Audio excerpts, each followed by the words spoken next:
The International Civil Rights Center and Museum in Greensboro, North Carolina is now open. 50 years to the very date that altered the course of American history. February 1st, 2010, the surviving members of the Greensboro Four returned to the site of the old Woolworths where they received a rock star's welcome. The first place of the sit-ins in 1960 is now the International Civil Rights Center and Museum. Organizers here say state-of-the-art exhibits and displays are more than just another showcase trumpeting the accomplishments of these 20th century freedom-fighting efforts. I'm excited that this is a monument to people, to little people saying we're going to take a stand for justice and equality and right. The new museum is headed by Charlotte native and Johnson C. Smith University graduate Amelia Parker. So we make a gift to America, if not the world, by opening this facility and saying we must remember where we were. Through more than 10 years of careful planning, donations, and lots of hard work, the former Woolworths has been remarkably transformed. It's now a standing tribute honoring not only the Greensboro Four, but other brave young torchbearers.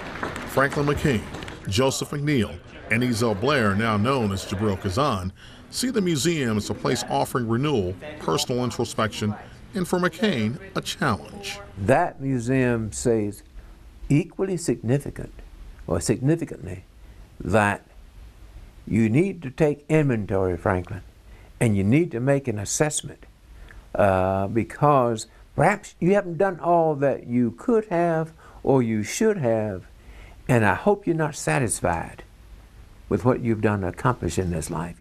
The so-called sit-down strikes carried out by the Greensboro Four and others paved the way for the Civil Rights Act of 1964.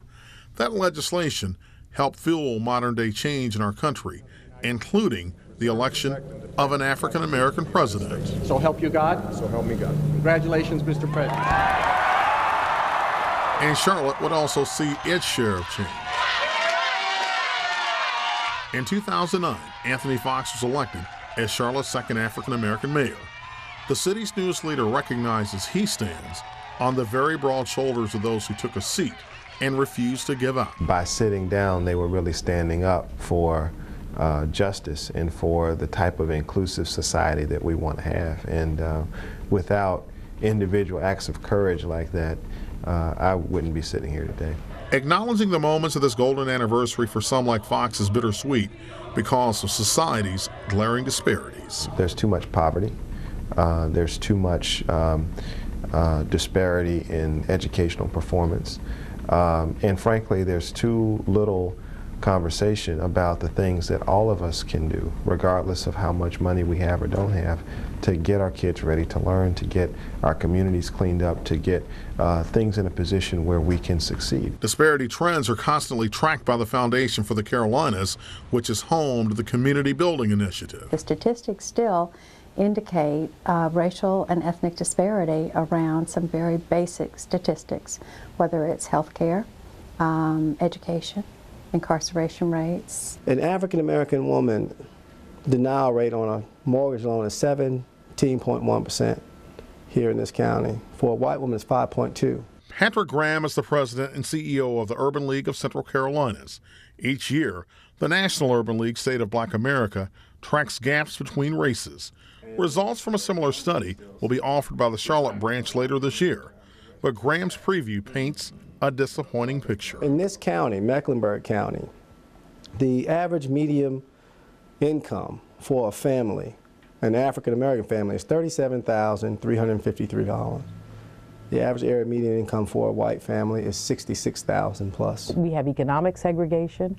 We have spatial segregation in so many neighborhoods. We have educational segregation when you look at some of the schools that our young people go to. We look at the issue of environmental justice, for example. So many of the individuals who paved the way for equality agree there is still unfinished business. Because of color, because of class, because of gender, are still left out and left behind in America. It's a reality check that may inspire present-day action. Those who were at the lunch counter on February 1st, 1960, understand their work is no ways finished. I've got a mortgage and I've got rent to pay for being on this earth. And that is a debt that I absolutely never finish paying. Maybe I make a down payment on it, and maybe I make a subsequent payment, but I'll never finish paying. And I know that. I mean, to whom much is given, much is expected. Many of the protesters clearly demonstrated the saying that freedom is never free, even on domestic soil. Some paid a heavy price. While their efforts led to equal opportunities, one thing to remember is those acts of defiance produced dignity. That's sitting in to move forward. From the Levine Museum of the New South in Center City, Charlotte, I'm Steve Crump. Thanks so much for joining us.